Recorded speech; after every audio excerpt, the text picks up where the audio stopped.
अगला दोस्त हम लोग देखते हैं सम संख्या किसे कहते हैं। सम संख्या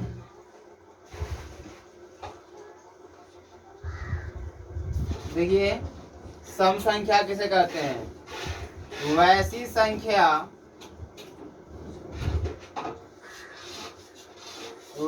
संख्या जो दो से विभाज्य हो,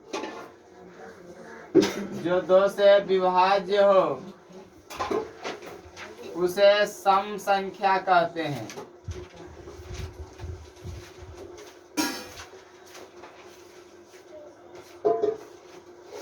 उसे सम संख्या कहते हैं। मैंने लिखा कि वैसी संख्या जो दो से विभाज्य उसे क्या कहते हैं, सम संख्या कहते हैं। जैसे 12, 260, उतारेंगे नहीं भी, 260, 264, 2006 इत्यादि। देखिए, मतलब वैसी संख्या, सम संख्या का मतलब यह है वैसी संख्या जो दो से विभाज्य है उसे क्या कहते हैं, सम संख्या कहते हैं। अर्थात जिस संख्या में दो से भाग देने पर शेष कुछ नहीं आए, मतलब 0 आए, वह क्या कहलाएगा, सम संख्या कहलाएगा। अब दो से विभाज्य कौन होगा, सम संख्या कौन होगा, तो इस नोट में लिख लिया जाए। जैसे जिस संख्या के अंत में, आप लोग विभाज्यता के नियम क्लास 6 में पढ़ाए हैं, जिस संख्या के अंत में क्या हो, 0 हो, 2 हो, 4 हो, 6 हो, 8 हो, 0, 2, 4, 6, 8 हो, वह संख्या दो से विभाज्य होगा। वह संख्या किस विभाज्य हो गया, दो से विभाज्य होगा। और दोस्त अभी अभी आपने देखा है जो संख्या दो से विभाज्य होगा वह संख्या की क्या कहलाएगा, सम संख्या कहलाएगा। तो आपको जब सम संख्या विषम संख्या चेक करना हो, आप देख लेंगे कि जिस संख्या के अंत में 0, 2, 4, 6, 8 में से कोई एक रहे तो वह क्या हो जाएगा, दो से विभाज्य हो जाएगा। और जो दो से विभाज्य है वह क्या कहलाएगा, सम संख्या कहलाएगा। क्लियर है। चलिए अगला देखते हैं, विषम संख्या। विषम संख्या जो वैसी संख्या जो दो से विभाज्य न हो, दो से विभाज्य न हो उसे विषम संख्या कहते हैं। उसे विषम संख्या कहते हैं। देखो दोस्त, जो संख्या दो से विभाज्य न हो उसे क्या कहते हैं, विषम संख्या कहते हैं। जैसे 13, 181, 2005 इत्यादि।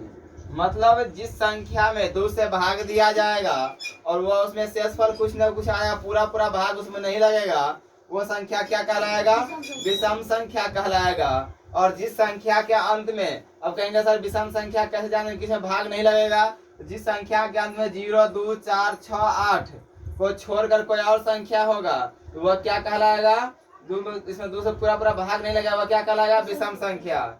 जैसे देखिए यहाँ हम ले लिए 2005, देखो वह इसमें लास्ट में क्या है, 5 है, इनमें से कोई एक है, नहीं है, दूसरा पूरा भाग लगेगा, नहीं लगेगा, तो वह क्या कहलाएगा, विषम संख्या। जैसे यहाँ देखिए एक लिख दिए लास्ट में, तो एक लास्ट में लिख दिए, तो एक आप 10 लास्ट में लिख दिए, इसमें से कोई है, नहीं है, तो दूसरा पूरा भाग लगेगा, नहीं लगेगा। जिसमें दूसरा पूरा भाग नहीं लगेगा वह क्या कहलाएगा, विषम संख्या कहलाएगा। ठीक है। अगला हम लोग देखते हैं अभाज्य संख्या। अभाज्य संख्या, अभाज्य संख्याएं कहेंगे, अभाज्य संख्या किसे कहते हैं, तो एक से बड़ी वैसी संख्या, एक से बड़ी वैसी संख्या जो एक एवं स्वयं के अलावा एक एवं स्वयं के अलावा किसी दूसरे संख्या से विभाज्य न हो, संख्या से विभाज्य न हो, उसे अभाज्य संख्या कहते हैं, अभाज्य संख्या कहते हैं, अभाज्य संख्या कहते हैं। अब यहाँ ध्यान दो दोस्त, मैंने लिखा अभाज्य संख्या, तो वैसी संख्या जो एक से बड़ी वैसी संख्या जो एक और स्वयं का मतलब होता है अपने आप, तो एक और स्वयं के अलावा दूसरा संख्या से विभाज्य न हो उसे क्या कहते हैं? अभाज्य संख्या कहते हैं। तो दोस्त एक से बड़ी क्या है? दो। देख लिया जाए दो अभाज्य संख्या है या नहीं है। देखो दो किस से करता है? एक से करता है और किससे करता है? दो से करता है। तो एक और दो मतलब स्वयं हो गया ना। एक और दो के अलावा किसी और संख्या से करता है? नहीं करता है, तो वह क्या कहलाएगा? अभाज्य संख्या कहलाएगा। तो जैसे में दो, अब ले तीन अभाज्य संख्या है, तो तीन क्या क्या चीज से करता है? एक से करता है और किससे करता है? तीन से। तो दूसरा संख्या से करता है? नहीं करता है, तीन भी अभाज्य संख्या। चलो दोस्त चार ले लो, चार क्या एक से कटेगा और किससे कटेगा?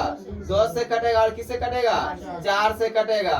तो एक और चार के अलावा किसी और संख्या से भी करता है ना, तो वह क्या कहलाएगा? यह अभाज्य संख्या होगा? यह अभाज्य संख्या नहीं होगा। उसके बाद आ जाए पांच पर, पांच अभाज्य संख्या होगा क्योंकि एक और पांच के अलावा किसी और संख्या से नहीं करता है। जैसे दोस्त ले लो 17 क्या अभाज्य संख्या होगा? 17 भी अभाज्य संख्या होगा क्योंकि 17 एक से और 17 के अलावा किसी और संख्या से नहीं करता, वह क्या कहलाएगा? अभाज्य संख्या कहलाएगा। इसी तरह से आपको चेक करना हो कि बताइए यह अभाज्य संख्या है कि नहीं। आप देखेंगे कि यह एक और स्वयं के अलावा किसी और संख्या से नहीं न करता है, अगर किसी संख्या से नहीं कटेगा तो वह क्या कहलाएगा? अभाज्य संख्या कहलाएगा। ठीक है वो।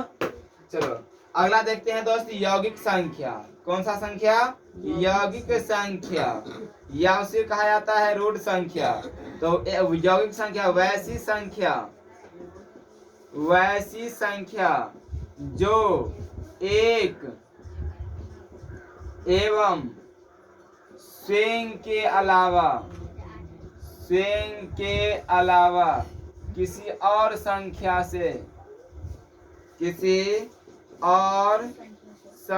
से विभाज्य हो, किसी और संख्या से क्या हो? विभाज्य हो, उसे क्या कहते हैं? यौगिक संख्या कहते हैं, यौगिक संख्या कहते हैं।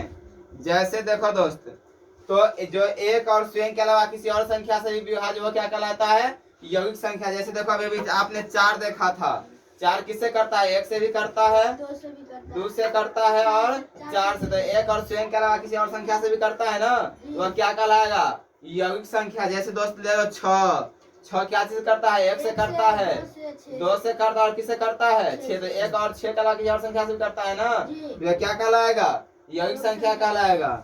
जैसे ले लो 10, जैसे ले लो 15 इत्यादि।